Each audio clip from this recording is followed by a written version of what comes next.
Whoa. Are we good to go? Okay, well, good morning, everybody. We're glad to be here. We've had an exciting 5 days. We've interviewed somewhere around 100 people, and the hospitality has been wonderful. I mean, I can easily understand why you're a rapidly growing city. Our presentation is going to take about an hour, and then we'll have 45 minutes for Q&A afterwards. We'll do Q&A from people in the audience here first, and then virtually. Hello, everybody out there in Zoom land. And if you're on Zoom and you have a question, write it on chat, and we'll take it from there.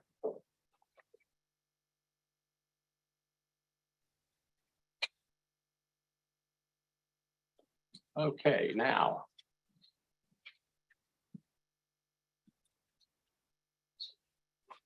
When you want it to work. Is it on? Hmm? Peter's this way. Oh. Behind, taking him back. Yeah, make sure it's on. Yeah, remember?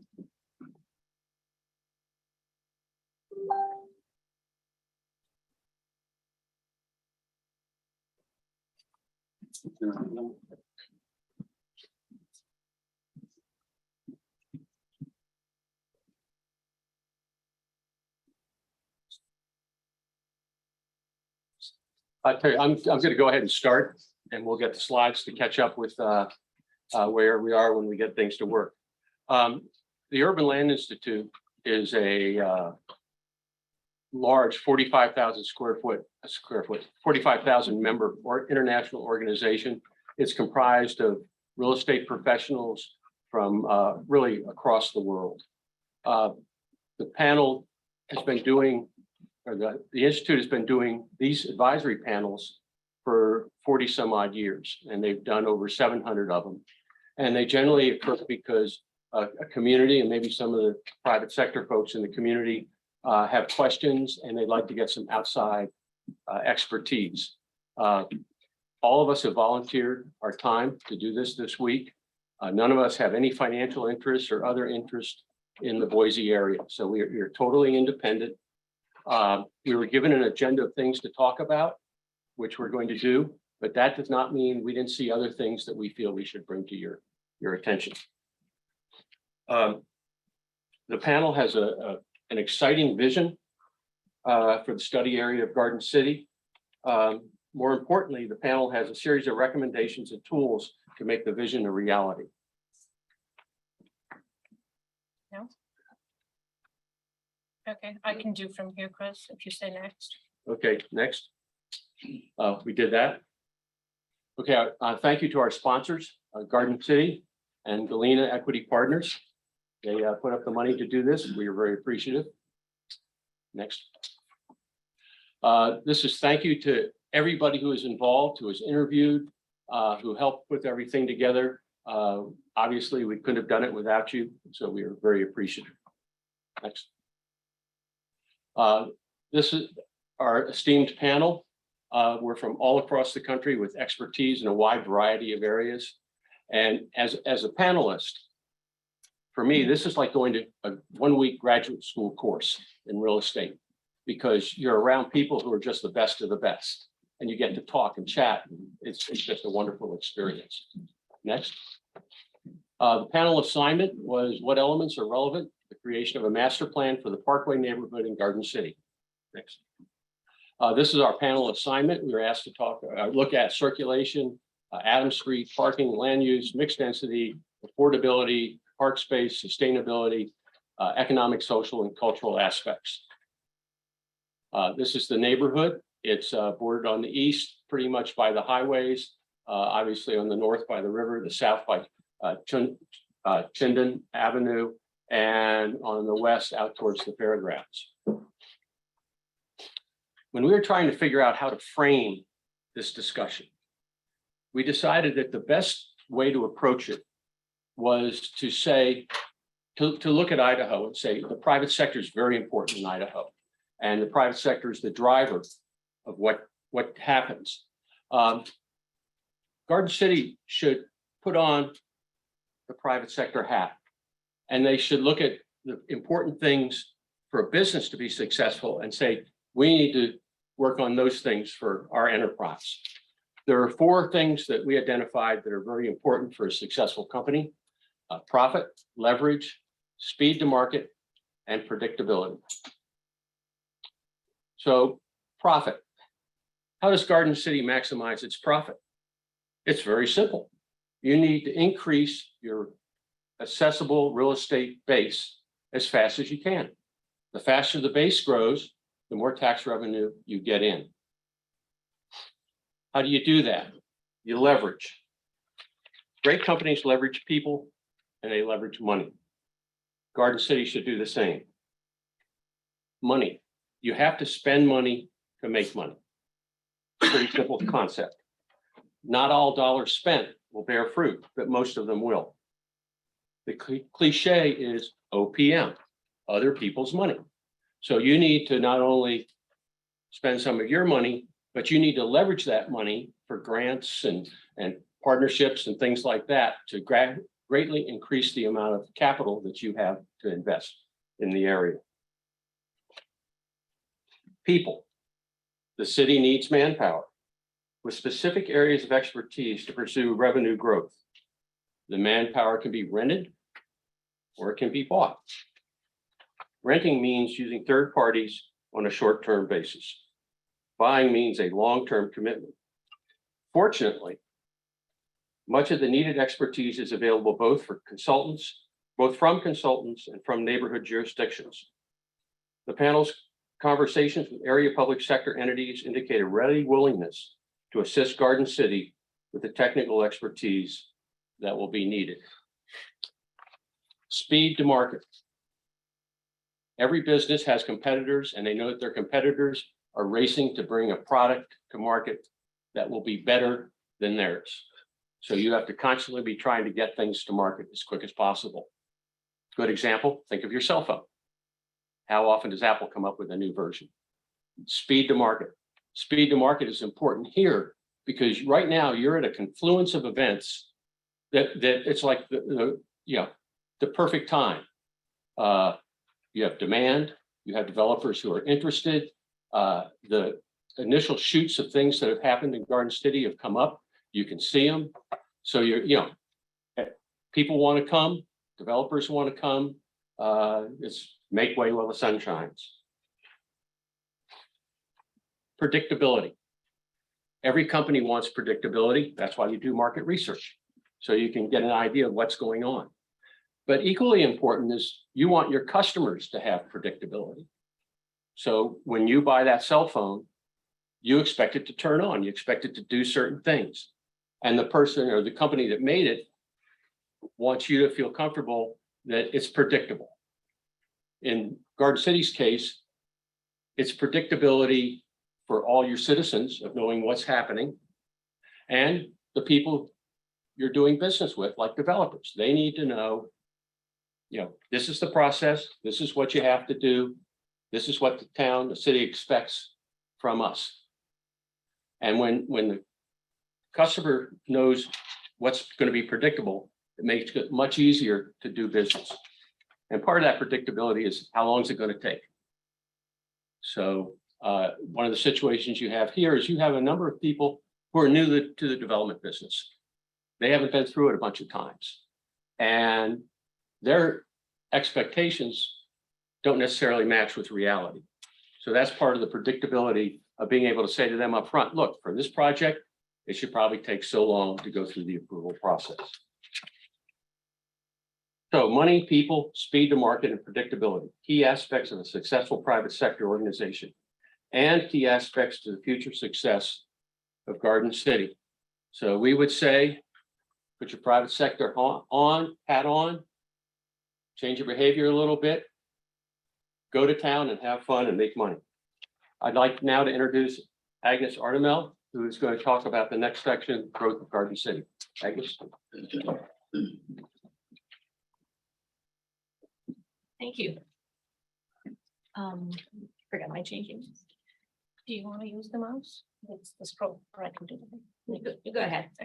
All right. So I'm delighted to be here and it's been wonderful to discover Garden City and the beautiful landscape of this region. So it's been a wonderful week for me and thank you for welcoming us. Now I'd like to focus on a very special point in time where we are now. This panel's timing is really right on target because we're at a point where a lot of events have come together to make Garden City a place to grow and change and improve, building on what's already here. Some of the things that have been happening, you all know about. There's been huge in-migration from various parts of the United States with the work from home movement. Technology and innovation are changing the kinds of places that people want. And you all have already done a lot to create new and improved parks, to build this green belt. There's some new demographics in the region, which led to increase in interest in walkability and bikeability. So there's beginning to be bike paths and people are enjoying walking around. You have wineries and breweries. You have a flourishing arts district just east of this Parkway neighborhood. Businesses are involved and there's a lot of units under construction or in the pipeline. So all of those forces have come together to make this a very special time in the city's history. Next. Some of the factors that will influence future land use in Garden City are how the demand for housing continues, whether it's as strong as it has been, or if there's a momentary blip, which we're experiencing now. There's how much developer interest there is, and that depends also on how easy and how hard it is to develop here. The availability of redevelopable parcels, which this Parkway neighborhood has quite a few that could be redeveloped. There's some changes potentially coming to some of the large parcels surrounding this area, which will affect market demands.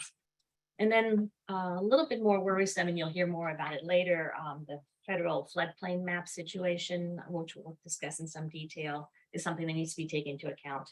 And also the conditions for development. How easy is it? How predictable is it? Some of the things Chris was alluding to. We'll take a quick look at some market factors. In terms of housing types, there's definitely a move to smaller and denser units. So multifamily is an appropriate construction type. Housing affordability is something we need to keep in mind. The Garden City has been affordable, but as we build new market rate units, some of the affordability disappears, and it would be good to find a way to retain some of the affordable units. Retail has been tough countrywide. It's all been hurt by online purchases and all that. But what will work here is hyper-local businesses, such as the push and pour, things that people relate to that are just kind of homegrown, or retail that is experiential, where people go to a place, but it's not just to buy something, but something else is happening there. And then retail that's clustered. It can't be just one store under a multifamily in the middle of nothing. Retail needs to be together. Each store supports the other stores. In terms of office space, we do see a market for smaller boutique offices, not the Class A office occupied by lawyers and accountants, but things for creative businesses that would be quite happy in this area. And then industrial is kind of your hidden gem. A lot of people think, oh, we got to get rid of this industrial, but actually we recommend keeping a lot of it. It's got a lot of uses. It can be transformed. It can be reused. It can host makerspace. It can host technology companies. Yes, you can tear some down and rebuild, but it can also be transformed, or it can continue to be used for whatever it's used for now.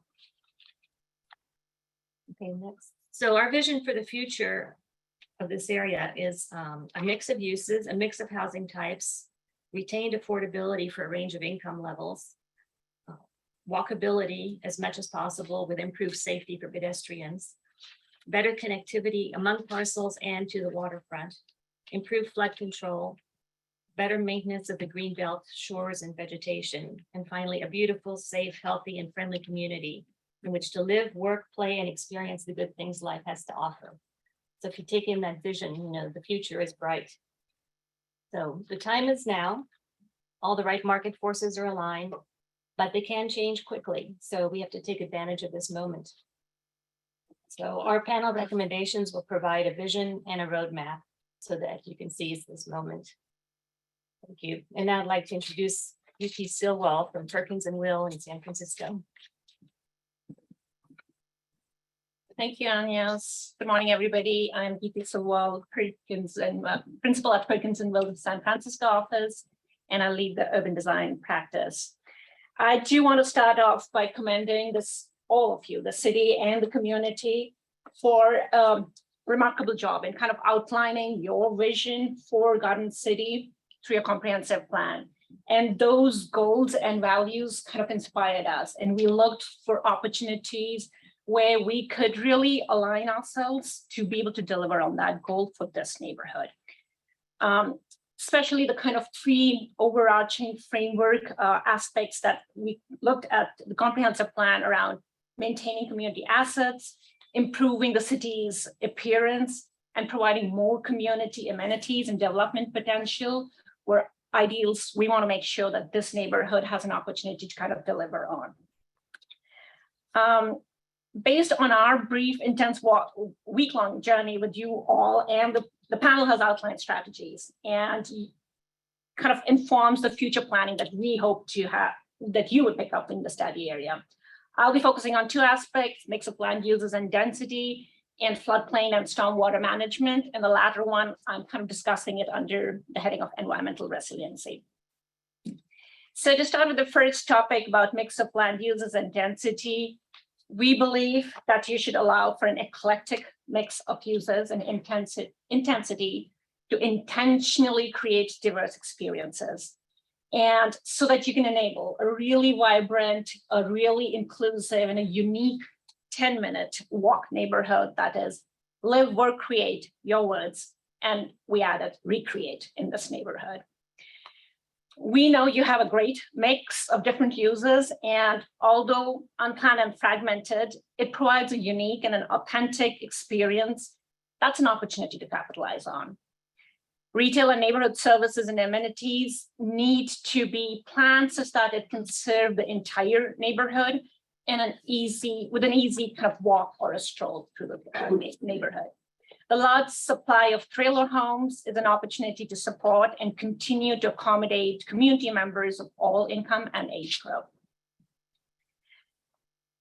We took the neighborhood and the proximity of amenities, the services, nature, and the whole idea of able to kind of really get to all of it in a quick walk or a bike ride was really appealing. And that's appealing to people across the nation. And we think that's a great foundation for a complete community. However, there's work to be done. And how we connect the users existing in the future and make this a walkable, bikeable environment is where we see the possibilities. Again, disclaimer, please don't point mistakes. We were trying to do the best in the 5 days we got. So just to kind of step back and take a look, it's an illustrative, but you get the essence. The idea is there's an opportunity to look for connectivity and weave in a fabric of walkways and pathways and celebrate your streets and create alleys. So there are kind of serendipitous moments of discovery as you navigate through your community, and have an ability to highlight the assets that you already have with the schools and the girls and boys club and the other new amenities that are coming online, the bodegas. And we wanted to kind of step back and see what's the possibility, where can you kind of really look at either celebrating it through existing easements that you might have, but also places where you can add more possibilities. In our observation, Adams Street clearly identified itself as a vital street to serve as a neighborhood spine and a neighborhood life. It has a unique kind of a character, and it has definitely carries volume of traffic, but the way we plan it, and my colleagues Irvin and Emily will describe it more, there are opportunities to kind of rethink its character and its experience. Similarly, Osage, which has very minimum traffic, serves a purpose right now, but it can serve multiple purposes. And it has a possibility of creating a hub of attraction with spill out retail activities. And some of it already happens in the east end of Osage. The cross of Adams Street and Veterans Memorial Boulevard is worth being considered as a gateway moment to announce this unique neighborhood as it transforms. In addition, what sets this neighborhood apart is its eclectic mix of uses, with artists and industrial businesses and residents all coexisting and benefiting from the beautiful assets of the Boise River and the Greenbelt. We believe you should thoughtfully plan to continue for these uses to not just exist, but thrive. The next two slides are just a few clear moves that will enable this vision for the future. We've bullet pointed very high level thoughts, and there'll be more in the report, and I'm sure you know more and you'll build on these. First was to kind of create a new Main Street environment of high density on the segment of Adams Street between 42nd and 44th. And you'll probably be able to verify that or probably propose a length lot greater, or if it needs to be rethought, but definitely a couple of blocks that provides that energy is a huge opportunity. Identifying activity focused areas on Osage, potentially between 43rd to 45th is also a destination that can be added.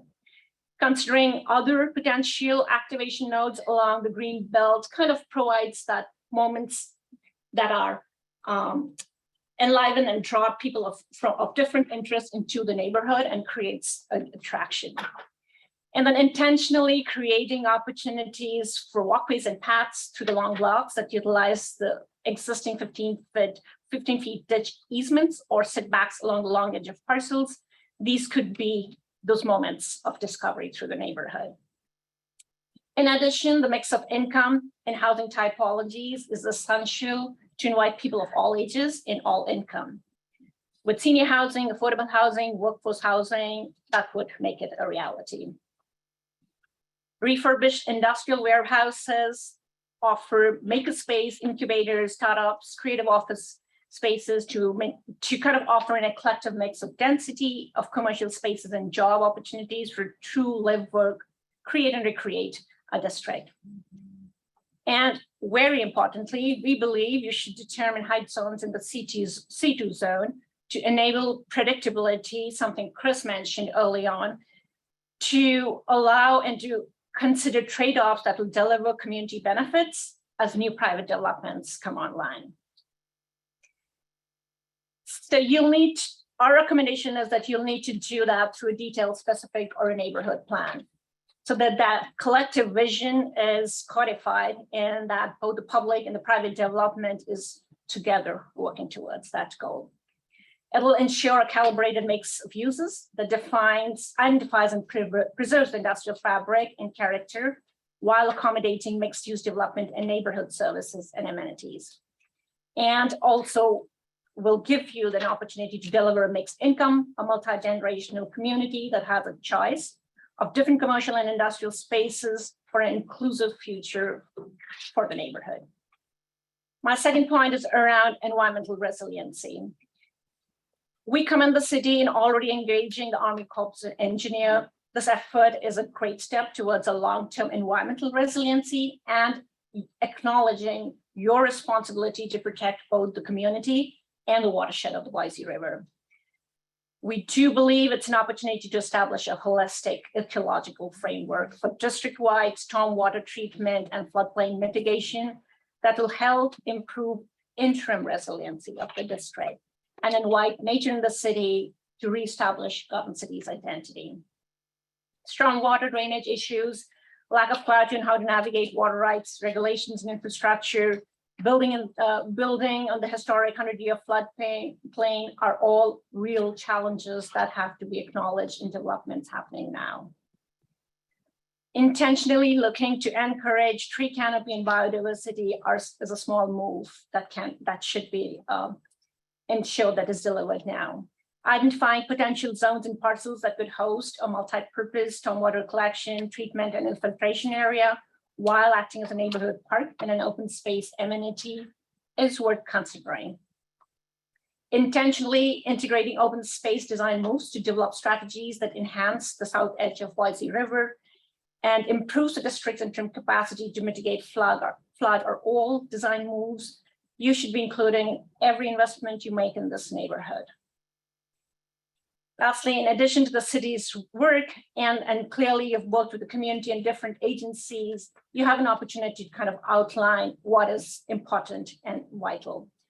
Any interim stormwater and flood management approach would benefit from a comprehensive district-wide stormwater management plan and a vision plan framework for an integrated district-wide approach to open space and flood mitigation landscape design strategies. With that, I'll introduce Emily Rogers, who'll talk about parks and open space. Sure. Just scroll.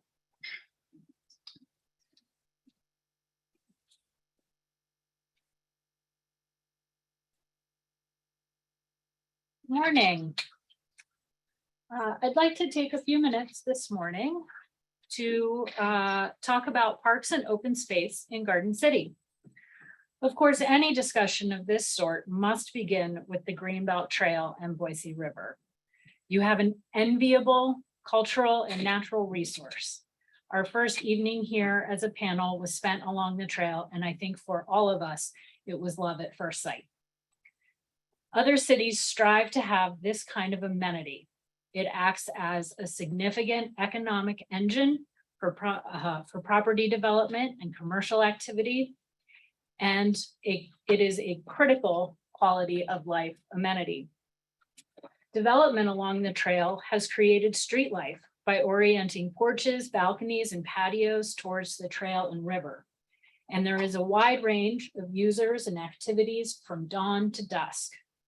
But many access points are unclear, leading to the development of volunteer paths that create additional maintenance and stress on the environment.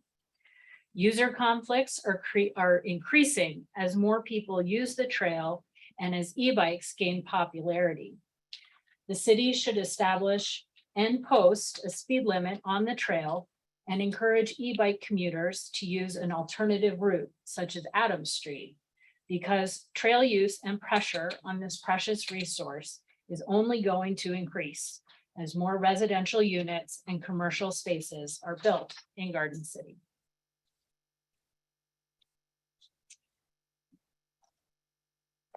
Some recommendations.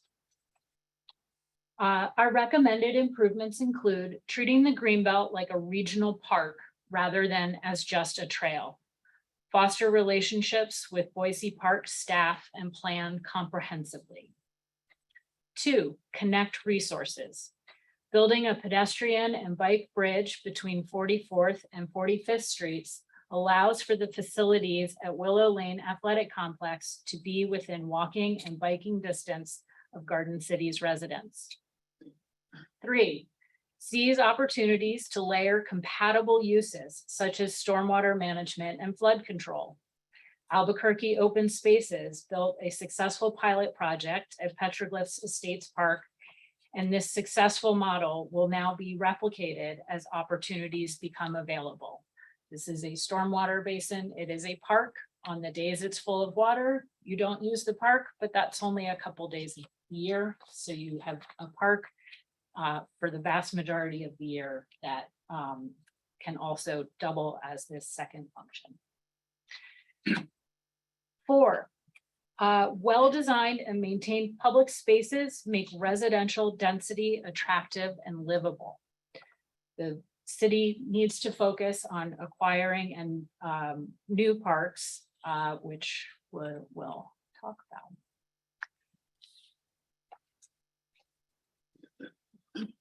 One example of designing your public space to perform multiple functions was mentioned in our briefing book. Raising the Greenbelt Trail can act as a levee. In this simple example, the base flood elevation is 4 feet above existing grade. Raising the trail can protect private and public property during flood events. Increasing the width of the riparian buffer also can mitigate flooding.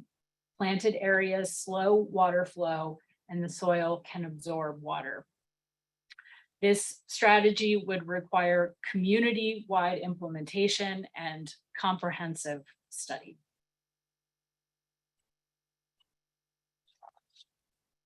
As Geeti discussed, Adams Street can act as a neighborhood spine, And Erwin will show you there are many options for how the street can be redesigned to accommodate pedestrians, bicyclists, cars, and parking. If the city were to acquire a parcel along this developing spine, a neighborhood park could act as a community node. A simple shelter for events, a paved area for markets and fairs, and a small playground would give the neighborhood a defined center. Additionally, street trees and encouraging property owners to create gardens along the street could help put the garden back in Garden City. Street end connections. Another opportunity is to formalize these street end connections to the Greenbelt. The large turning radius is necessary to accommodate safe access for maintenance vehicles, emergency services, and turnaround space for school buses. This also provides clear access, which minimizes ad hoc paths. This approach can also add to user comfort and safety with amenities such as eddies, which is what we were talking about. Right now, when you're on the trail, if you need to stop and have a conversation or fix your flat tire, there's not a whole lot of, there's no shoulder to pull off on. And so some periodic spaces that are designated, that are formalized for pulling off, can help create a much safer environment. Benches, we noticed there's nowhere to sit along the trail. It would be great to have a few benches here and there so that you can read your book, eat your lunch, look at your phone, wait for your friend. Other important amenities are providing shade, bicycle parking, litter receptacles. I know there's some out there already, a drop-off and pickup area, as well as flexible event space for small gatherings, food trucks, and the like. And last, a few recommendations for approaching parks and public space from a larger perspective. Implement the existing parks master plan. The city has a master plan and it is full of wonderful and strategic ideas and actions. Ask developers profiting from the trail to help maintain it, elevate it, and widen it. Provide voluntary incentives to build privately owned public spaces that provide amenities and add to life on neighborhood streets. Encourage the development community to directly support parks through impact fees, voluntary contributions, and/or incentives. There are many tools out there. Increase community health and well-being by providing parks so every resident can walk to one in 5 to 10 minutes. This is the goal set by the Land and Water Conservation Fund that is determined to have the most beneficial impact to urban residents. And pursue grants such as the Land and Water Conservation Fund and numerous other funding sources to purchase land, build new parks, and enhance existing parks. And there will be more information about these in the final report. Parks and public open spaces are an integral part of the contemporary urban fabric. They provide opportunities for personal and community health and connection. Garden City has some wonderful park assets and the opportunity to grow the system hand in hand with the current development conditions. Thank you. I'd like to now introduce Alex Elias.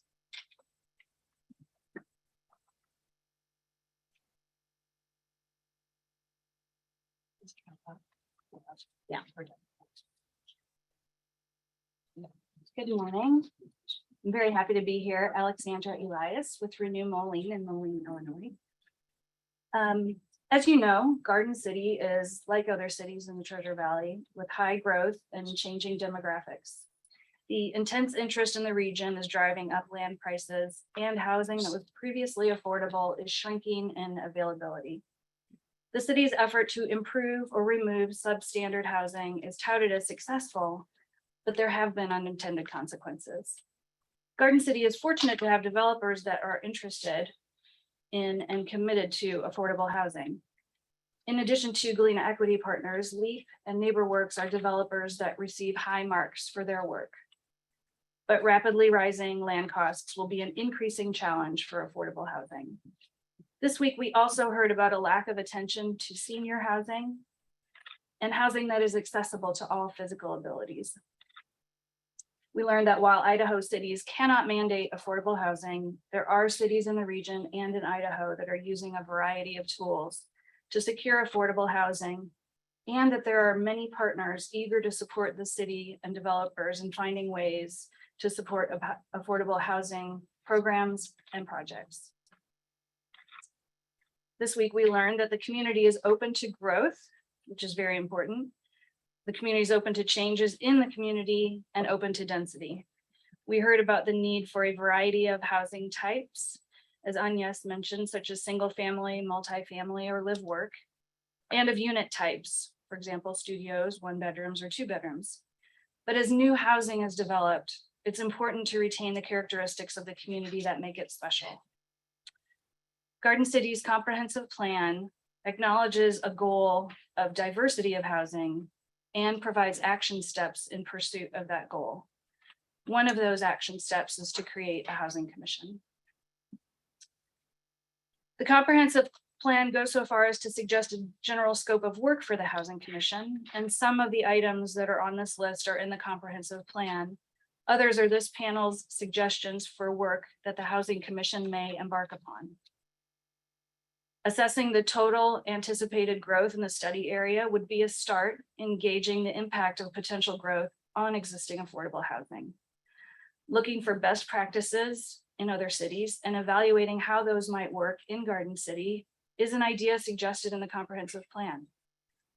There are other things that the commission can do, including building relationships with and leveraging the good work of partner organizations.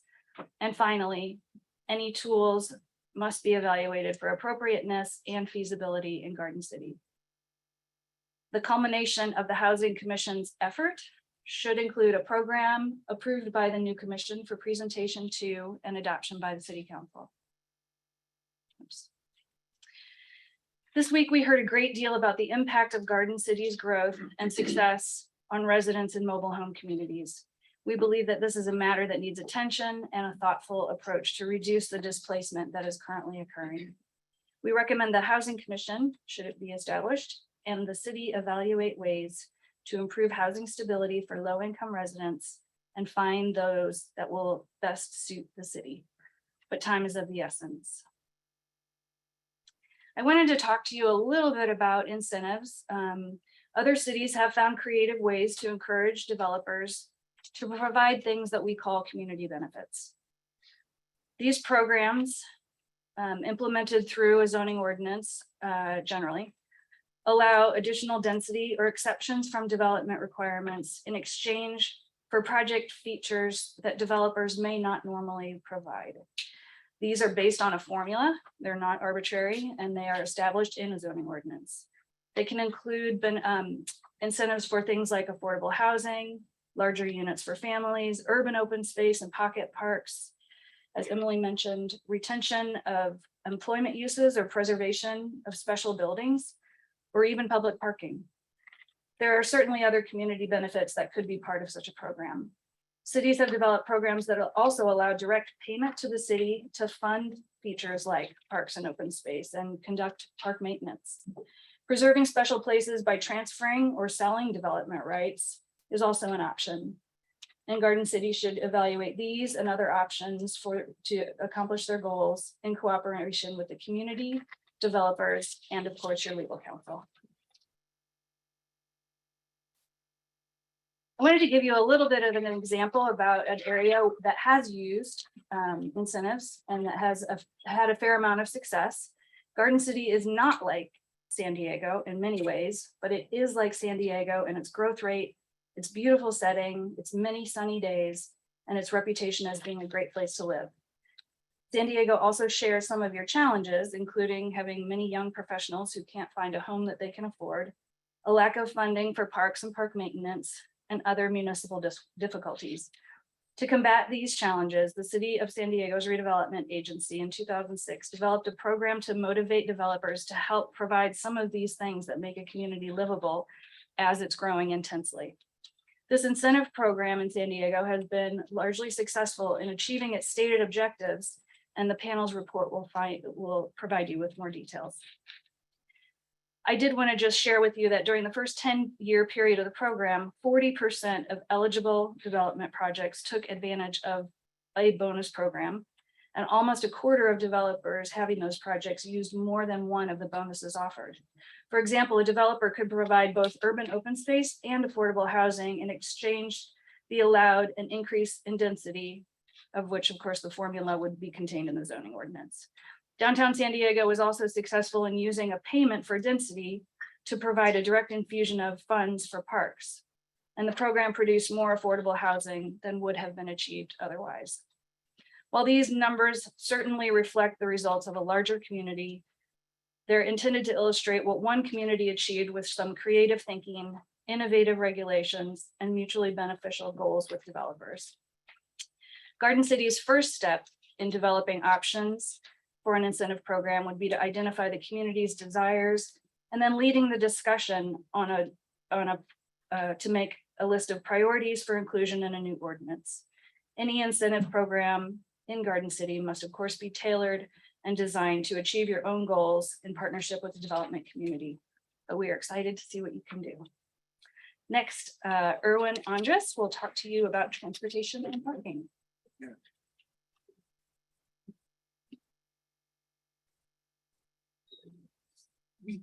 Good morning. I am Erwin Andrus with Grove Site Associates. We are a Washington, D.C. based transportation engineering and traffic consulting firm. When we talk about transportation and parking, I think it's important to note that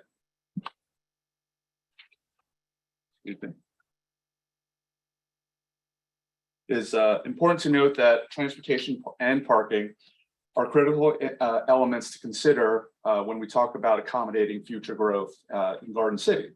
And it's important that as we look at the opportunities that the focus should be on growing with multimodal resources. And what that means is looking at different ways to provide opportunities to increase the way people get around without using their car. And because of that, we are actually taking advantage of the culture of Garden City. Based on the information that we've looked at, there's a significant amount of biking and walking that takes place, and we want to be able to lean into that. As you've heard from my colleagues, the city should consider potential zoning changes that can be supported by embracing the biking and walking culture of the city. And it's important to note that when we talk about transportation and land use, they are intrinsically connected. And what that means is that in order for communities, especially walkable communities, to thrive and survive, it's important that the land uses around them, the destinations around them are a wide variety in order for people to walk to, so that they don't have to drive to things within their neighborhood. When we looked at the existing conditions, there are some transportation issues related to pedestrian, bicycle, and transit that have been identified. What's pretty glaring is when we look at the sidewalk network, it is not connected very well. It's piecemeal in many places. In some places, it doesn't even exist. And it's important that when we look at making communities more walkable, that network has to be filled in better. The Greenbelt is obviously a great community resource, and it provides opportunities for circulation for both leisurely riders and commuters. However, with additional density, there is the opportunity for that to become more crowded. And in some cases, it might be a less safer condition. So we want to take a look at how we can address that. There are 2 existing Boise River pedestrian bicycle connections. I think Emily had done a good job about talking about an additional 3rd connection linking to the Willow Lane Park, and we can talk about that as well. And transit, as you know, that there used to be transit on Adams Street. And based on our discussions with the local transit authority, the service was disconnected due to the lack of matching funds. When we look at the recommendations, I think it's important that we want to give Garden City a lot of credit in that as new developments come online, they are requesting sidewalks be implemented in front of their development, so that at early stages of development there are sidewalks to nowhere. But essentially, as infill development continues, there are opportunities to link the sidewalks until you get to a point where you create enough of a critical mass that the pedestrian network is more significant. When we talk about the alternative to the green belt, especially as it becomes more and more crowded with people and potentially more residents, we looked at the opportunity for a parallel east-west route. When we looked at the briefing book, Osage Street was considered a candidate, and we evaluated it and obviously taken photos of it. And there are some constraints that we believe make it difficult to have it as an exclusive bike trail. The important ones are essentially the sight lines are a little bit limited. And actually, if you take a look at the photo, there are a lot of buildings that come up to the alley. So as a cyclist, there are some blind spots. In addition to that, there are some businesses that have direct access on Osage. And some of that access is actually service and delivery access. So given those potential conflicts, we looked at another alternative. And we believe that alternative should be Adams Street. Adams Street has a wide curb-to-curb section that can be broken up and provide multimodal resources that the community can take advantage of.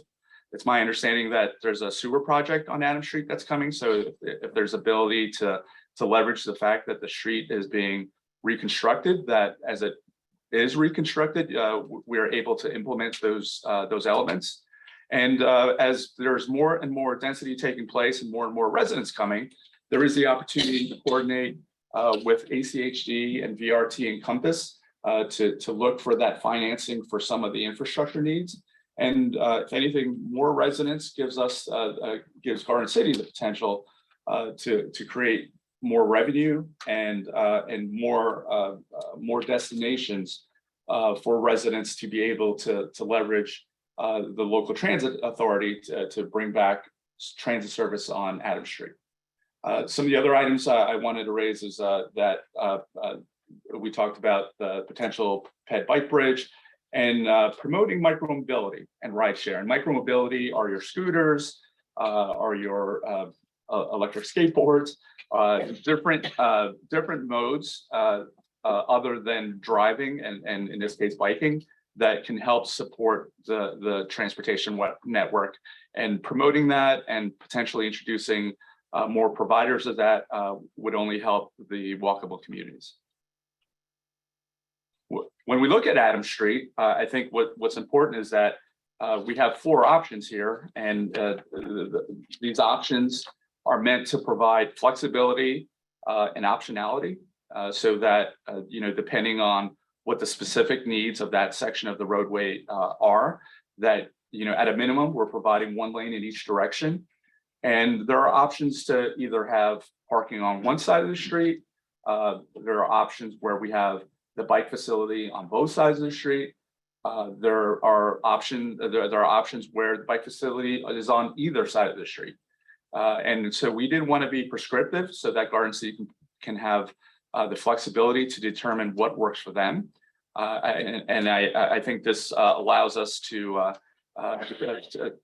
not be too prescriptive in that it handcuffs the community on what would work, because these 4 options are 4 options that can work if they were to be implemented. What these options also do is that even though that we are providing bike facilities and potential parking, it does not preclude the return of transit. So in the event that there's enough, there's more density here that allows for transit to return, this facility can still function and provide the the bus service that would only help benefit the community. Another issue that we wanted to make sure we addressed was parking. Parking, as I mentioned before, parking and transportation are critical elements when we look at accommodating growth.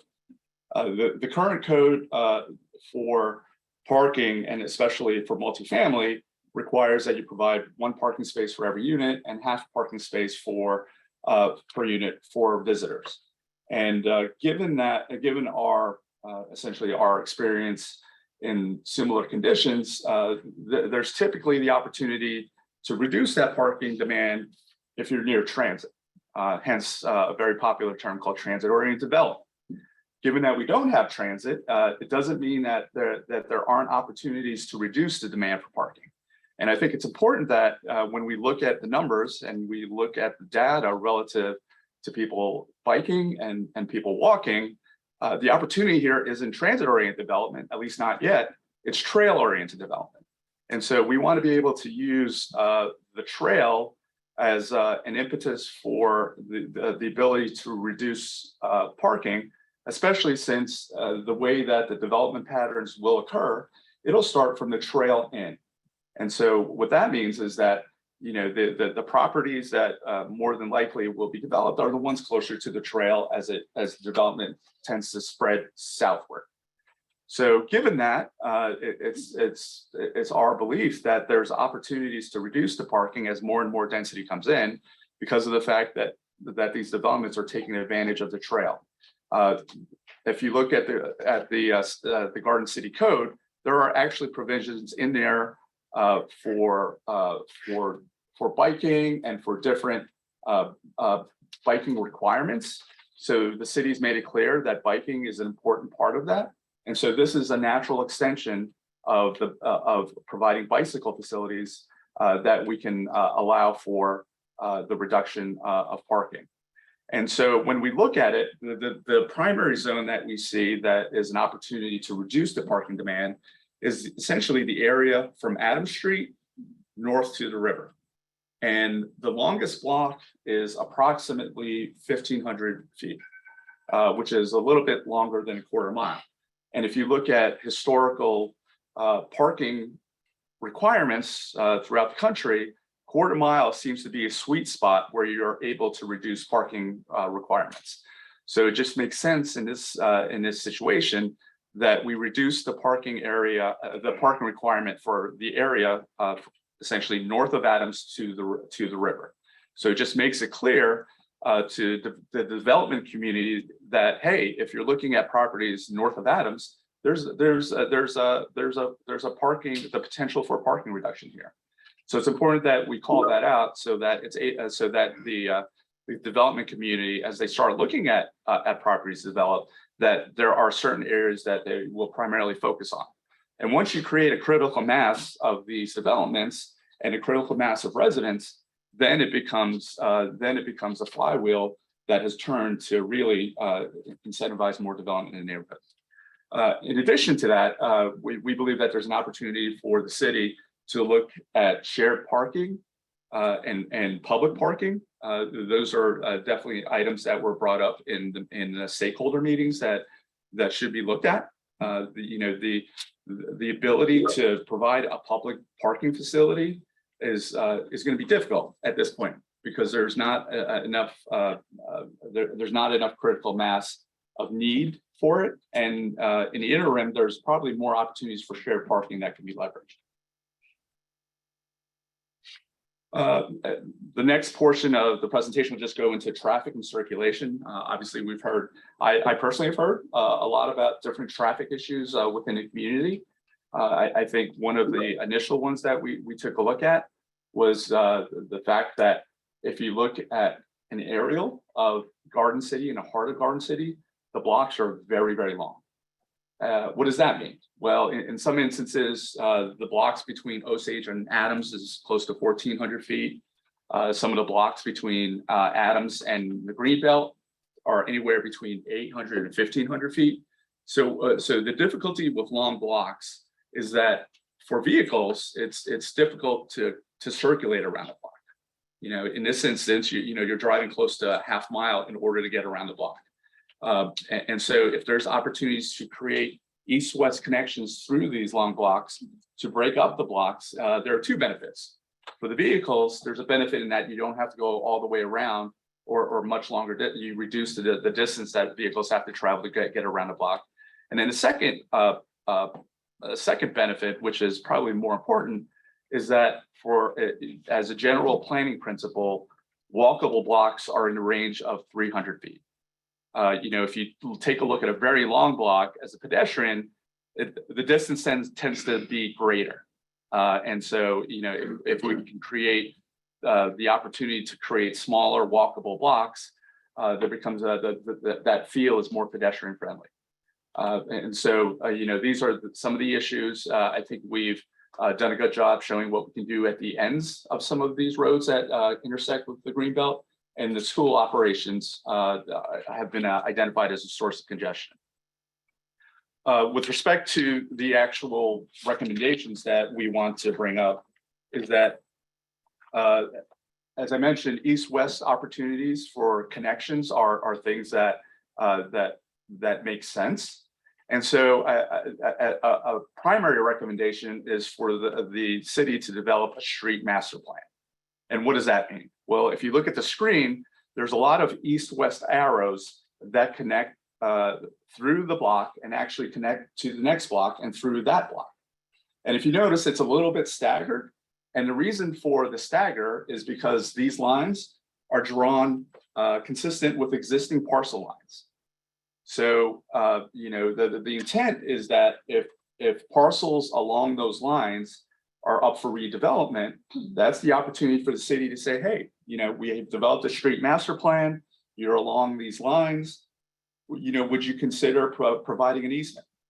And so when the next parcel adjacent to it does the same thing, that discussion is had. And hopefully, just like the sidewalk network, where it starts to fill out, the same is with the street network. And so that's the intent. And the discussions need to be made whether those connections are either pedestrian only or are like mini streets similar to Osage Street. So those are the opportunities to create this network of streets and pedestrian ways that currently don't exist. In addition to that, I think Emily's done a great job to show what we can do at the end of the terminals of some of the roads that connect to the Greenbelt. And in order to address some of the traffic issues related to schools, I think there's an opportunity to create a transportation management plan for those specific schools to address their specific issues, and then increasing some of the pedestrian safety elements in and around schools so that people are more incentivized to walk to school or bike to school.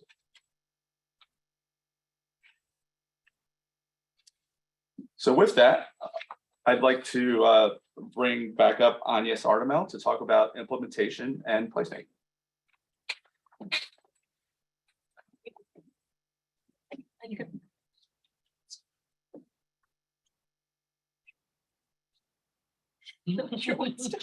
Sleeping.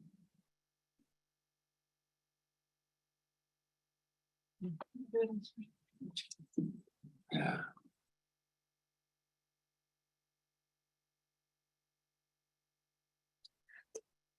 Or when it was working for you, what happened?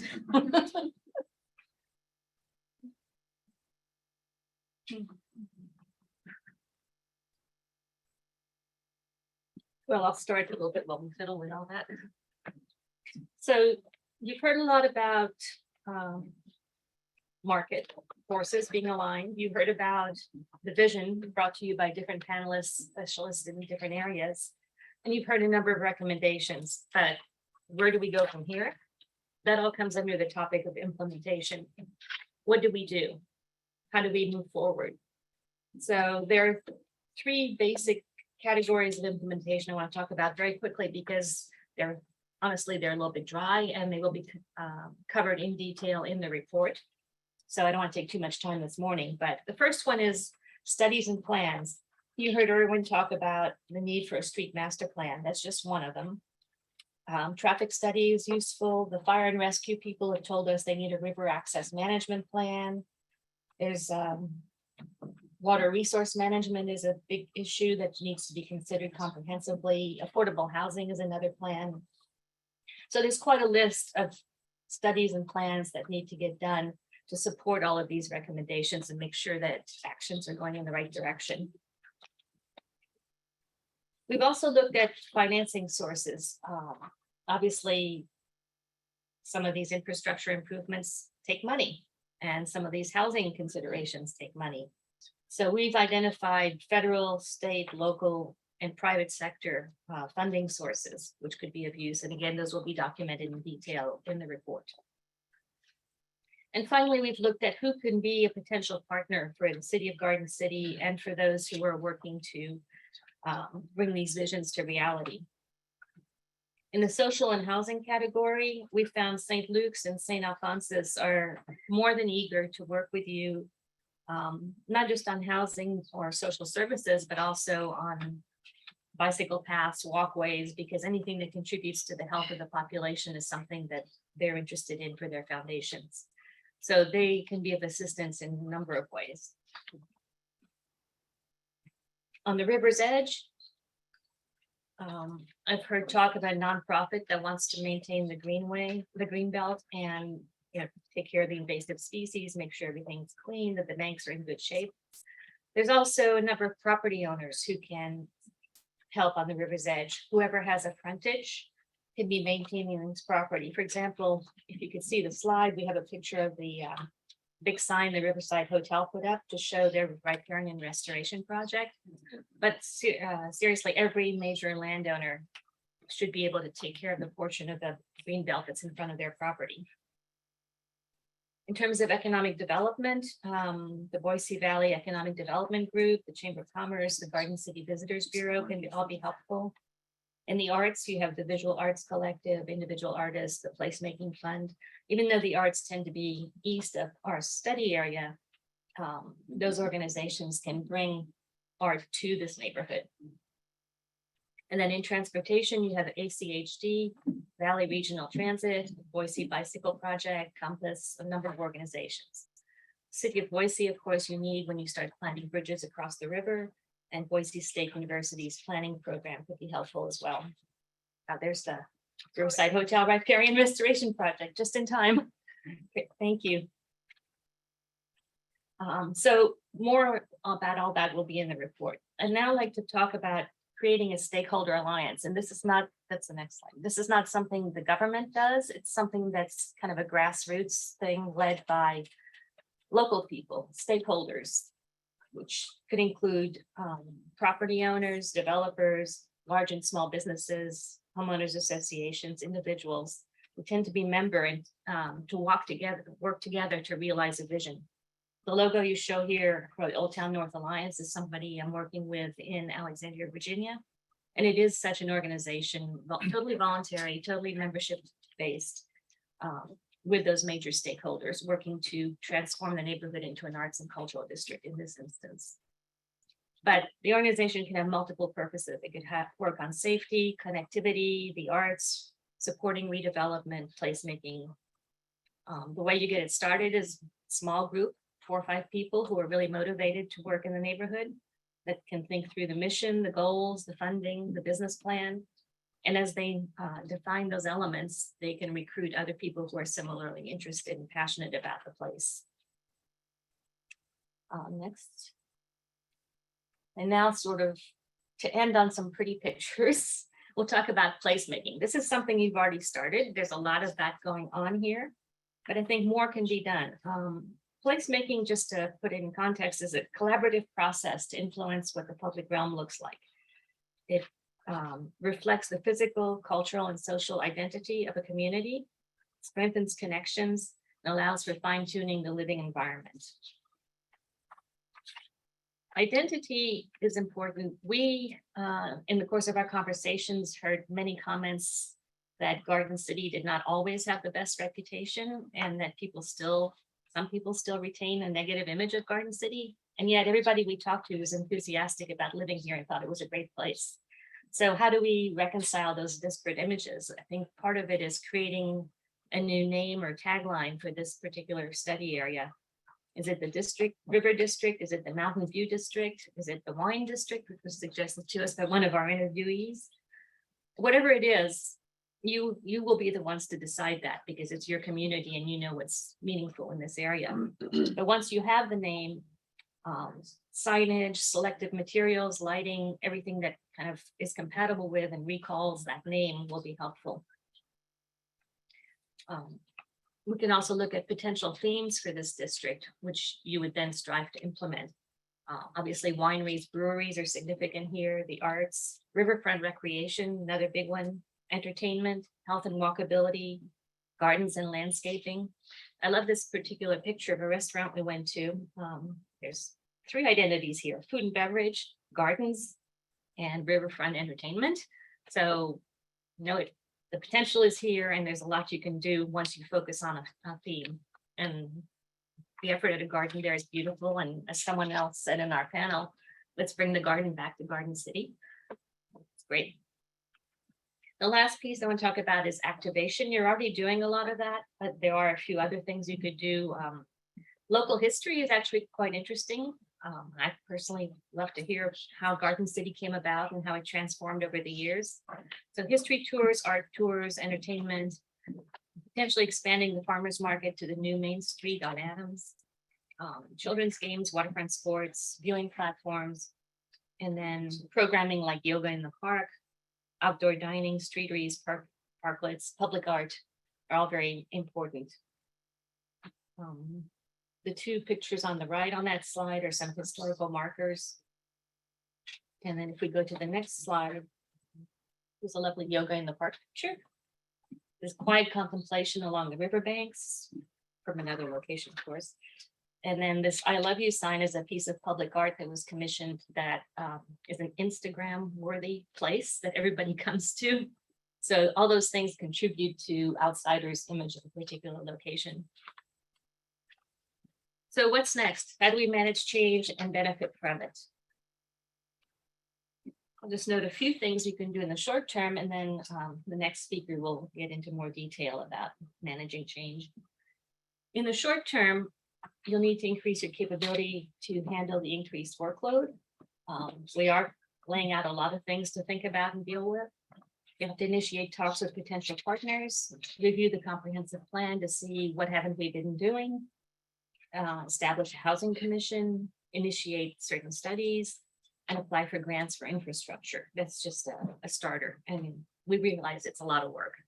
But Tom Murphy from Little Eyes over there, and he's the former mayor of Pittsburgh and made a lot of things happen there. So he is the ultimate expert on how to do a lot with little.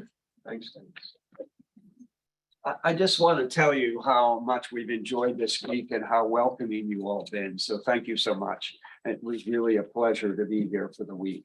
As Agnes mentioned, I was the mayor of Pittsburgh, Pennsylvania for 12 years, the city that's gone through the most profound transformation virtually of any city in America, moving from the center, really the center of industrial production in America to now a high-tech company. And it has been a very difficult but remarkable transformation. So I understand what you're facing as you move from what you were to what you're becoming.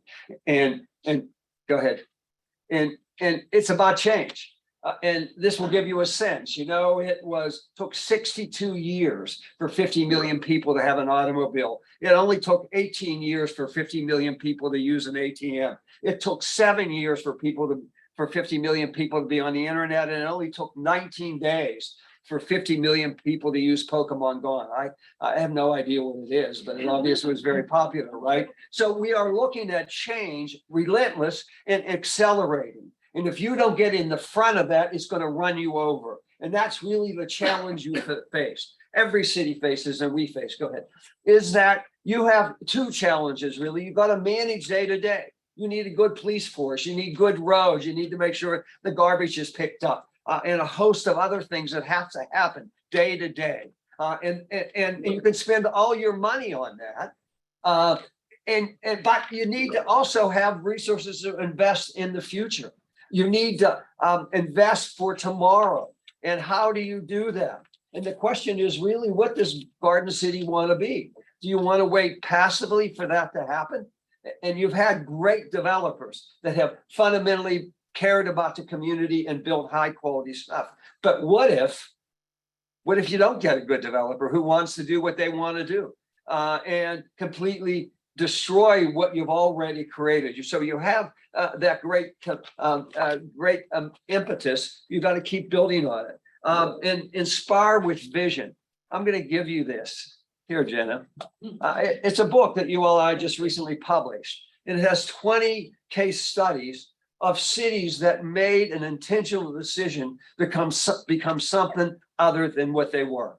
And in the back of it is sort of the 10 secret ingredients that permitted them to make those changes. And the first one is planning never ends. Is that planning continues on, and you got to build on the success you have, not sort of just let it happen. And so, as Chris said, a strategic vision needs to be intentional, aspirational, market-driven, inclusive, but it needs to reflect who you want to be. You know, when I was mayor, developers like Chris would come and say, Mayor, I have a great idea for you.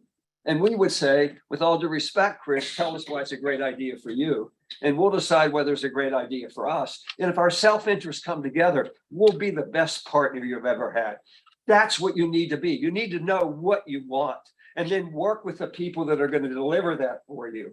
And so cities that are succeeding are thinking strategically about what they want to be. You have that opportunity now. Think dynamic leadership, and that dynamic leadership comes from both the public, but it also comes from the private sector.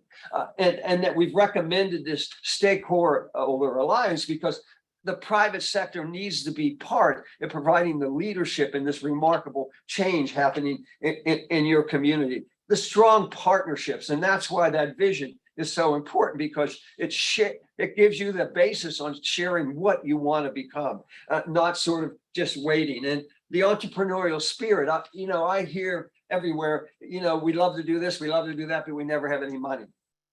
Stupid excuse. There's always money for a great idea.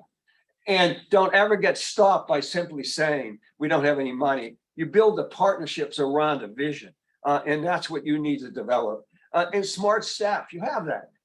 And design excellence, so far you have it. But what if somebody shows up and wants to build a 1960s shopping mall in the middle of Adams Street?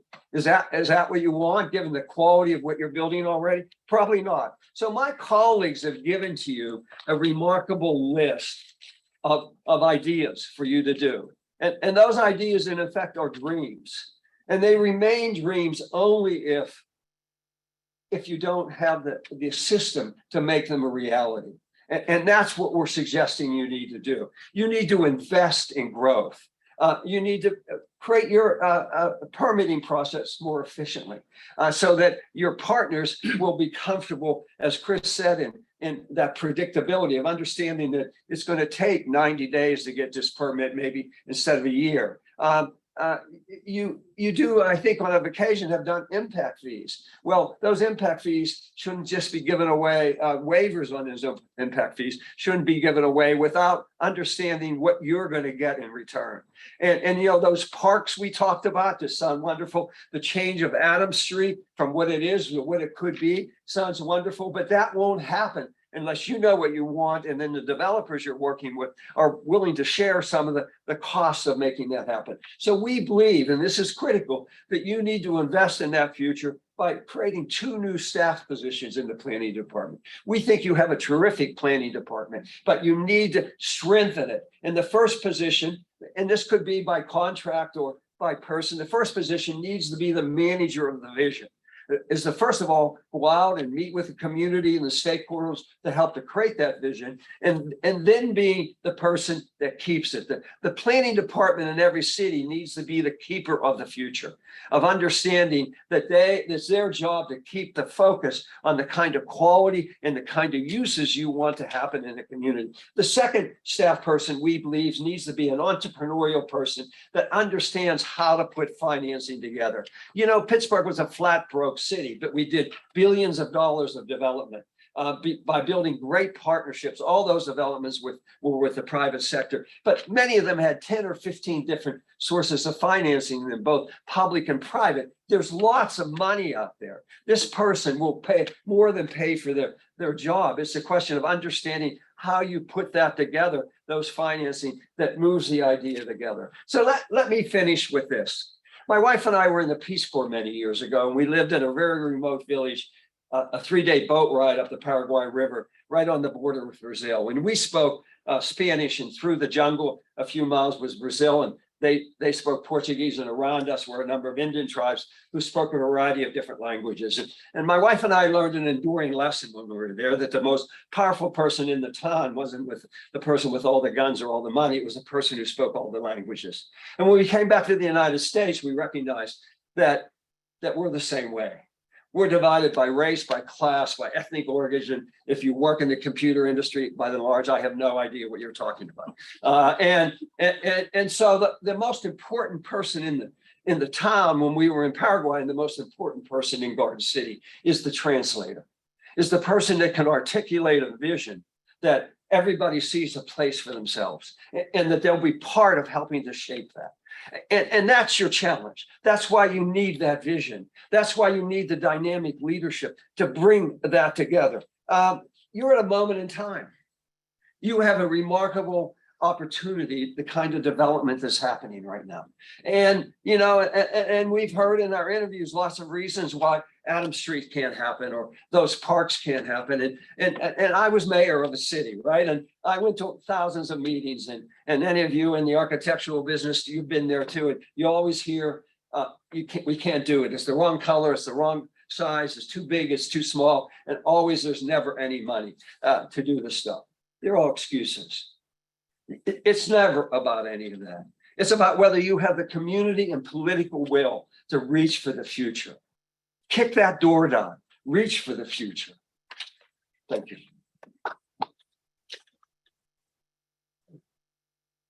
Thanks, Tom, and thanks, fellow panelists. That's our presentation. So we're open for questions, and we'll hopefully provide the answers. Yes, sir. You guys only briefly talked about it, but one of the things about Garden City that makes it kind of unique is that it's kind of creative market here, because it's the industrial building, because it's a little bit less expensive to rent those spaces. That's why artists use them. How do you leverage that when you talk about placemaking and tying in the trail, the greenbelt, to the rest of the city? Anybody want to take that? I can jump in, I can start. Okay. I think you have to, the whole idea of asking you to kind of have this conversation with the community and the stakeholder and set a vision is to identify where you feel that naturally occurring creative class and industrial fabric is worth preserving. It's a vision you want to have. You need to step back and think about that. Where are the most likely and parcels that would lend themselves to that, or what's the zone, and then look to work to see how can you keep those businesses. Those businesses are what's getting that wide, and there are cities that have dealt with it in very many different ways, either ensuring that fabric is preserved, or making sure those businesses are preserved in the new development that happens, so that life still happens. That life and that creativity and that culture and that draw of those kind of businesses continues to kind of prosper. So there are very many different ways, but it's part of you stepping back and identifying where is that fabric and how do you want to preserve it, while some of it can still lend itself to more growth and a different product type. I would also say that most communities would kill for what you already have. And what happens as typically in a community as it grows and develops out is that the creative class gets priced out of the market. So how do you keep the creative class there? Well, you want to make sure that you don't demolish the real estate that they thrive in. You try to get that real estate in the hands of people who are more motivated by preserving the creative class than maximizing their profit. And that's not a public sector thing. That's a, a group of like-minded citizens saying, you know, look at all the creativity going on in those warehouses. The guy who owns it's thinking of selling it. We ought to go in and buy it so we can preserve that.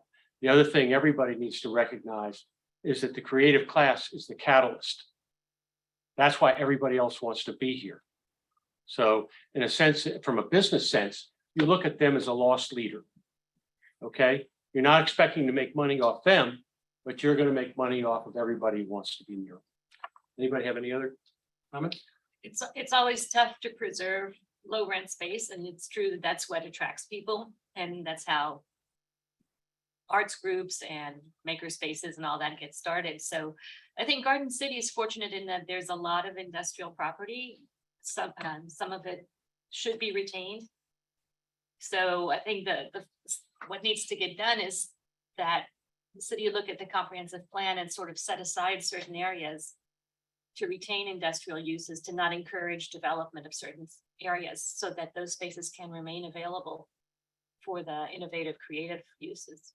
Yeah, because I mean, following up on that, a lot of those creative spaces end up getting priced out. And the people that made the neighborhood unique are no longer there. Mhm. And that happens in Denver all the time. I mean. It's Santa Fe it's happened in Arts many District. cities. You end up being a victim of your own success in some Right. ways. So I'd be interested to know what other cities and what other plans did good work. I think Garden City would want to know that so they could preserve that. In San Francisco, again, that's really unique example. We have light industrial where all of these arts happen near the College of Arts, San Francisco's College of Art. It's an industrial zone where the city has been intentional in making a zone called PDR, production, distribution, repair.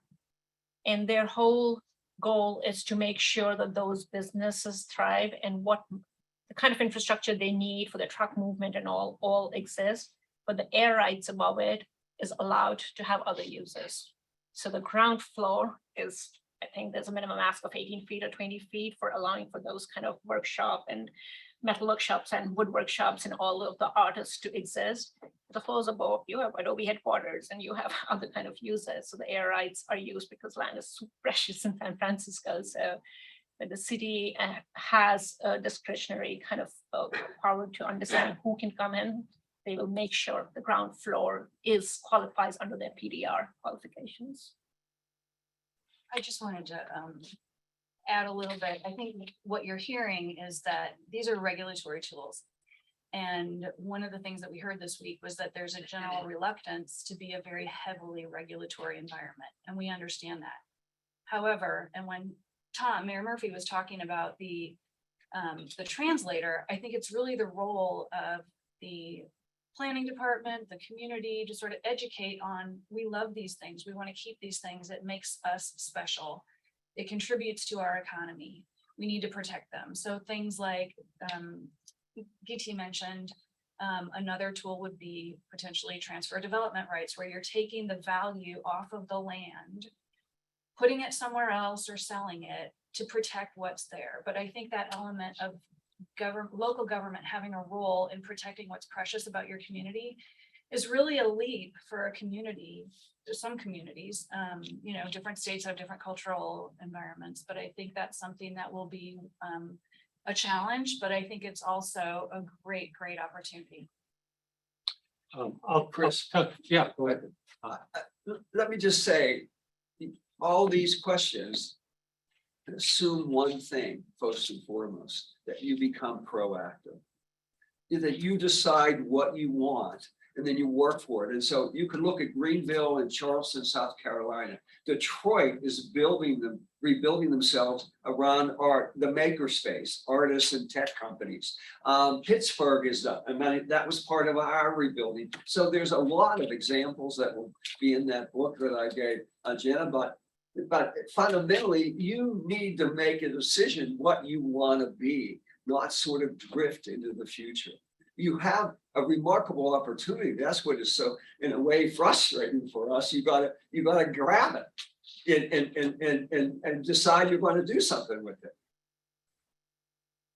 I'm from Baltimore, and we've had a couple situations where an area gentrified and forced the creative class out. So Baltimore created arts districts to preserve that thing.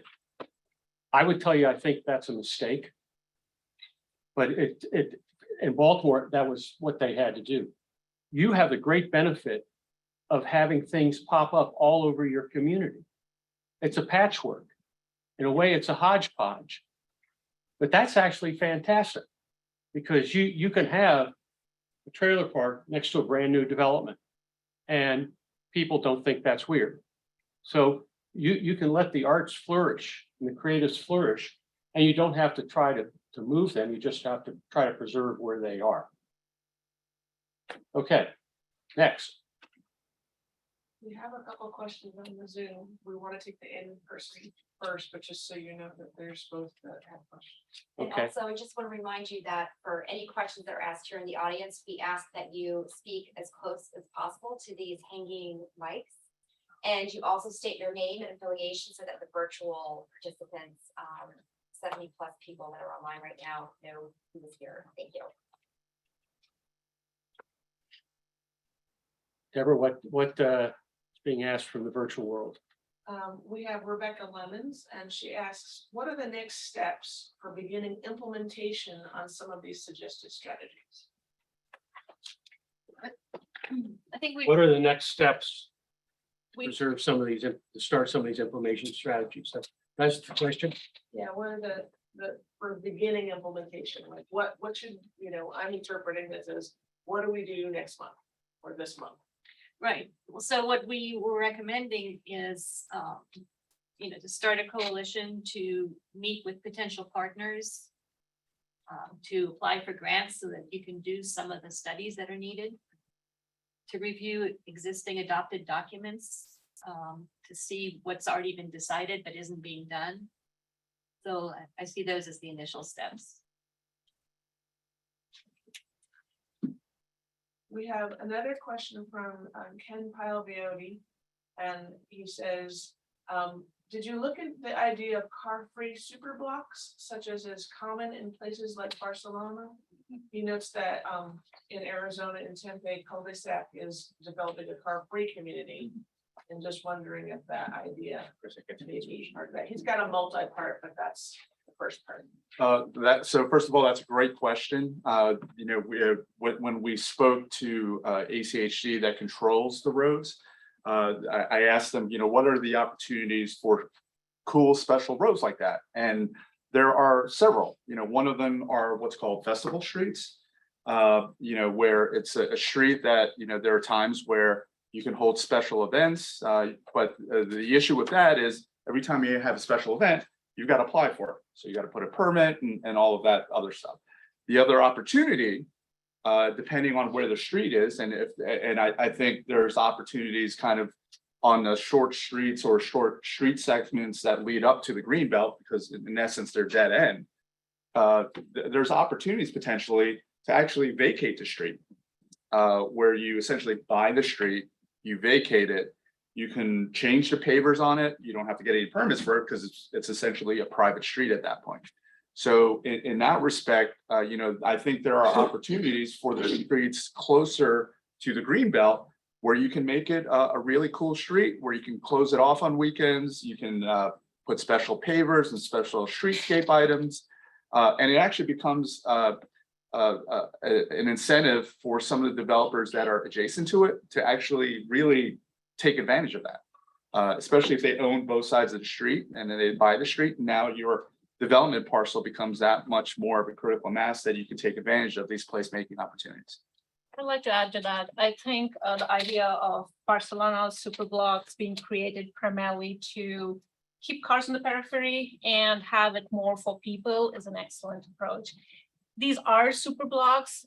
I think the more connectivity you provide, all that you see in green, whether that's an alley that allows for a vehicle or not, it's up for you to decide.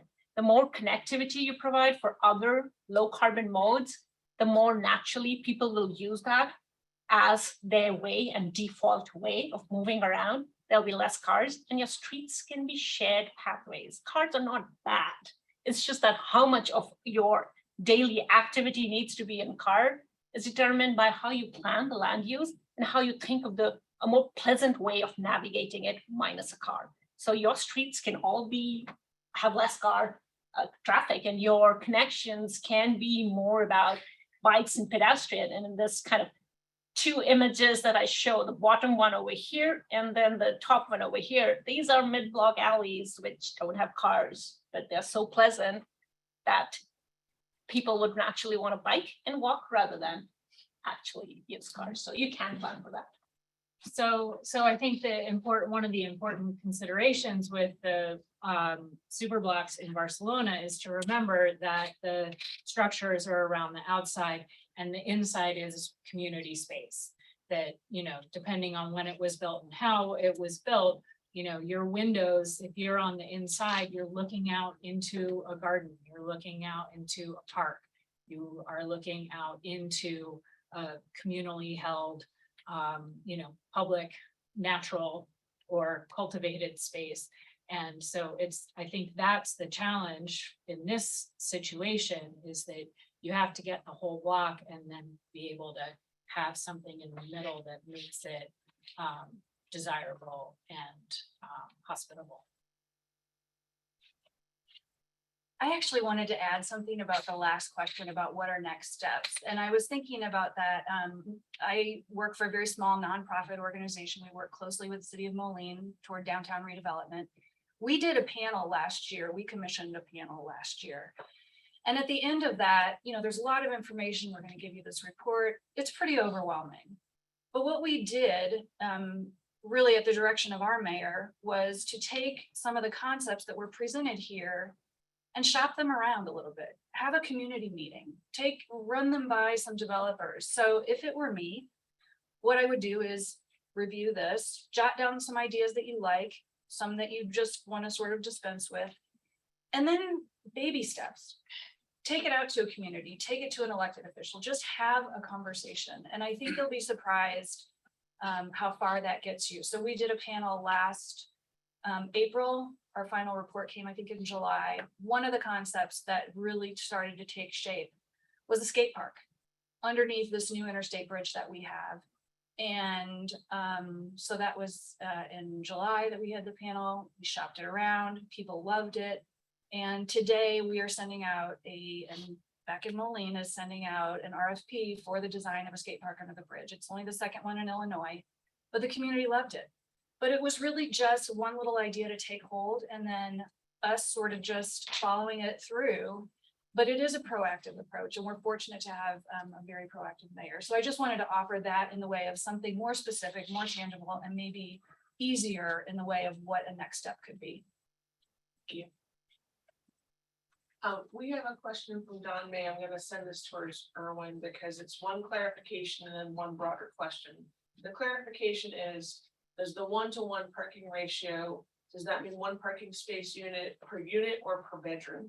So that's the clarification. And then I'll just quick tag on to the broader question, which is, he's noting that public transportation does still exist along Chinden Boulevard. And he's wondering if it would make sense to also reduce the parking ratio as you recommended towards the Greenbelt, but for multifamily to 1-to-1 if it were within a quarter mile of a bus stop. So that's the two parts. So in terms of the clarification, typically when it comes to zoning codes, it depends on what jurisdiction you're in. So there's some multifamily product where the multiple bedrooms are one household. So that's where the distinction needs to be made. The way I spoke about it, it's one per unit. And typically in a lot of cities that's how it's handled. Relative to the potential transit credit for Chinden, it can be applied and the city should take a look at it. I think what's critical there is that the way that it's my understanding that transit facility on Chinden is more geared for regional access, but it doesn't mean that Garden City residents can't take advantage of it. So in that respect, the city should take a look at it because in essence, in a lot of jurisdictions, that transit credit is typically applied for consistent bus service. And it's my understanding that the bus service on Chinden isn't necessarily, the headways are relatively long. in that if you miss your bus, you could potentially wait a while.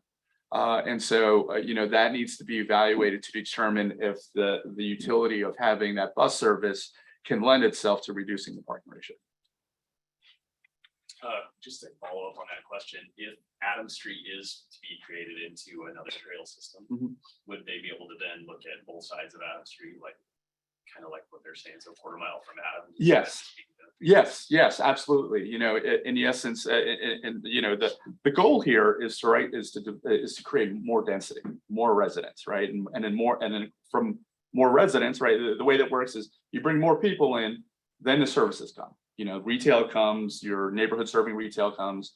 And so in that respect, once that density makes its way down from the Greenbelt to Adams, it just makes sense to continue that.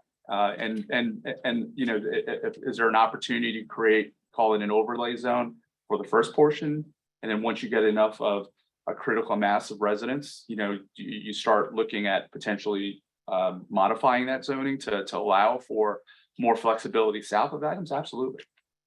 I would take it a step further. I would go to the transit authority and say, if you're only going to have one bus that runs through this area, take it off Chinden, have it go up to Adams and go across Adams.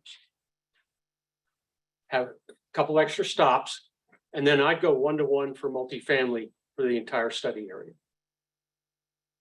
And that might require the city to make a contribution to the transit authority, but I think that's a great investment. We have a question from Bill Mullane. And he notes that the Foundation for Ada County Trail Systems is working with Garden City and others to replace the unsafe detour off the Greenbelt at 52nd Street with a bridge to Plantation Island that will give users the ability to stay on the Greenbelt across the river. He notes though it's not in the Parkway neighborhood area proper, this bridge is nearby and will provide a great benefit to the Parkway. We plan to create a phase 1 application by December and will soon be seeking $140,000 in match. He's asking the panel if, I assume based on your interviews, if people that you talk to, are there entities associated with the Parkway neighborhood that may want to contribute to this important amenity? The answer is it wasn't in the study area, and we didn't have anybody come up and volunteer to throw money at us. But having said that, one of the changes in the paradigm that we're suggesting is you've been looking at the Greenbelt as just a trail on one side of the river. You need to look at it as a part of both sides of the river. And the more connections you can have across the river, the more this becomes one larger area. So instead of having our study area have a narrow trail, now the study area is adjacent to a large regional park. So I would say, a fourth bridge. And as you go further up, I mean, we haven't looked at that area, but that starts to make a lot of sense. Deborah, I think too that there are a number of organizations of different kinds that are interested in providing funds for the conservation of public space, for park space, for and then also focused on health and well-being. And so I think those will be in further detail in the report. And so even though that's a little bit of a wait to get there, that information will be available. Thank you. And I'll only add that when we talked in the interviews I was in, when the idea of the bridge to the Willow Lane Athletic Complex, which is in the study area, when that came up, everybody was excited. Everybody was on board. So I think as far as the other bridge goes, I would guess that there would be equal enthusiasm. Right. And it's okay to have both. Yes. I just gonna quick note that it's great to have the in-person audience here. We had as many as 70 people on the Zoom, so it's just to help the panelists understand there's a large audience who is all clearly interested in this presentation. We have one more question from Ellen Canfield Nelson, And she says she's curious about the development of live work artist studios, noting that's typically more difficult in Idaho as elsewhere, attracting developers who may be willing to make a less conventional residential or mixed use product. So the question is, does the panel have any advice about how to really incentivize less traditional development to help the development that would help produce what we'd like to see and help move the whole valley towards more sustainable design? Tom, There's an organization out of Minneapolis called Art Space that is actually develops work with artist space, and they have done that in probably 35 cities around the country. And so they put together a variety of mix of financing to make it happen. They typically look for interesting buildings in which to do it. You might want to reach out to them. Other cities have done it on their own. You can use low-income tax credits because most artists are low income, and you then and then you can require a means test, meaning they got to prove they're an artist to be able to live in the building. And so there's again, this starts with the idea, not and pursuing it and then building the necessary partners. So there are developers that do this around the country. I've been to a lot of cities that have seen this as Chris said, a lost leader. You see the art space creates vitality, and now I create more value for the property across the street that I own than I do a market rate development. So that's the mix you're trying to get to. You have the raw material to do it. It requires the vision and then the leadership to make it happen. And that's our frustration that we're leaving here, is that you have that foundation, and it's a figuring out how to put it together. I'd like to add to that, in the neighborhood where I live in Virginia, there was a collaborative process that took about a year to do a small area plan for the neighborhood. And as part of that, the community working with the staff came up with this concept of an arts and cultural district. And one of the elements of the vision was that we would have live workspaces for artists.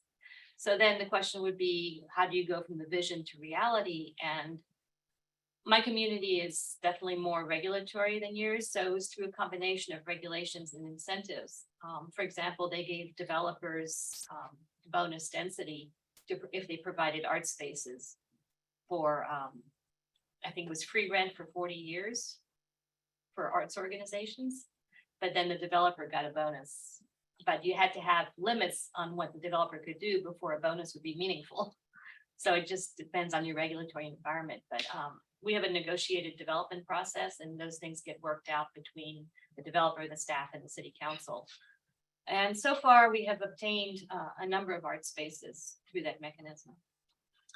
The National Endowment for the Arts has a really significant grant program. And so there's grants for arts, which you can apply to as an artist for various projects, but there are also grants for design. And so as an organization, you could, as a private artist group, you can apply for money to hire an architect to design your space. So you could get money as a private group to pay for design. And the National Endowment for the Arts program is always interested in a really broad range of project ideas. Great.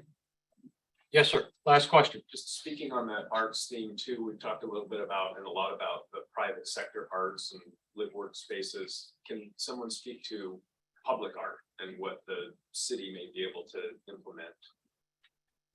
So we also have a public art program that's pretty strong. When it started in my community, again, they started with a half cent on the property tax to fund a public art fund. But then that evolved because taxation is never very popular. So now we have a specific Office of the Arts, and they work with every developer that comes in through development review and negotiate provision of public art through the developer's project. I And would we've also, gotten some really very interesting pieces that way. I would also say if you identify a couple locations outside where you'd like public art, You might find some of your local artists who'd like to exhibit their sculpture or whatever it is there, and just let the market know that after 6 months, you can buy it and then have somebody else come in. So it doesn't have to be an expensive process, but you do need to create the outdoor space to put the art. There's a great project in Charlotte, the rail trail, and the city basically required developers to build the trail segment by segment. And so it was, you're putting up a residential building, you have to build, I mean, it's like 8 feet of sidewalk from property line to property line and some shrubs and trees. It's a very minimal investment. But over the course of about a decade, this multimodal trail is now an enormous success. One of the things they do, there's some programming. The city now supports some programming, and there is like a booster, a trail organization that supports it. But they have lights on the rail trail, and it's in February. So it's kind of in this cold winter time when you might not, when people don't want to be out there, but it's all artist installations involving light. And so it's a really great way to get people out on a chilly winter night. And just one last comment, we did a public art master plan last year. We are a small community, and in order to address implementation, we designed a multi-pronged approach, and we identified different potential funding pots. So capital improvements, in the past, a lot of states and even the federal government at one point, I think, required public art. Grants, of course, we will go after. We did have a 1% public art requirement on certain corridors for private development. Obviously, maybe that's something you want to consider or not, but what we were trying to do is really focus where that public art was happening, so people would feel like it was different. They would feel like they were in a special place. So, and then an annual budget allocation. The city established a public art commission. It's a small group. We've got a couple of artists on there, and they're at the very beginning of their life as a public art commission, looking for ways to get projects done. So we're at the very beginning of that. We're learning as we go, but we tried to build in some flexibility, but then also, provide some certainty in the way of investments that would happen over time. I could tell you as a developer, we try to put some outdoor art on our projects, and the reason we do it is because nobody else does it, and it makes us unique. So, we're the place with the sculpture, the statue, or the water feature, and it helps us lease up and keep our buildings leased. So, thank you all very Chris, much. Can I say one more thing? Can I get Quickly. last word? This is a great example. If you start with, we want to do public art, how are we going to pay for it? The conversation will not move forward. If we want to do public art and now you put a group together and you fight with each other and you come up with this really exciting plan of the sculpture and murals and all kinds of things, foundations, developers, then you begin to think about how we're going to pay for it, because people can see the dream, and then they're going to want to be part of it. So never start with the money. Thank you all very much. It's been a pleasure being here. We've enjoyed it.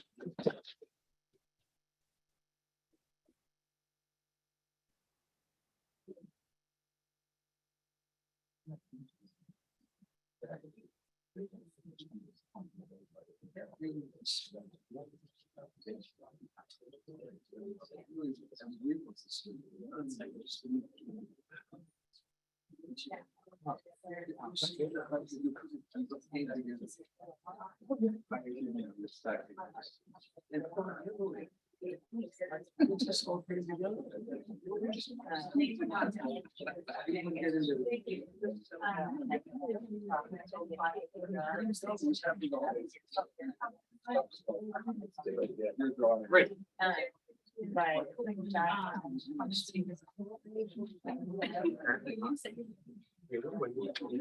That's unusual. There were moments when I was very happy. I mean, you weren't in the room, so you didn't see it. Great job, Leader. Well, thanks, Sean. Mayor was doing this, the video. Really exceptional. Okay. Before surprise, they all came together. Yeah. Yeah, thank you. Thank you so much.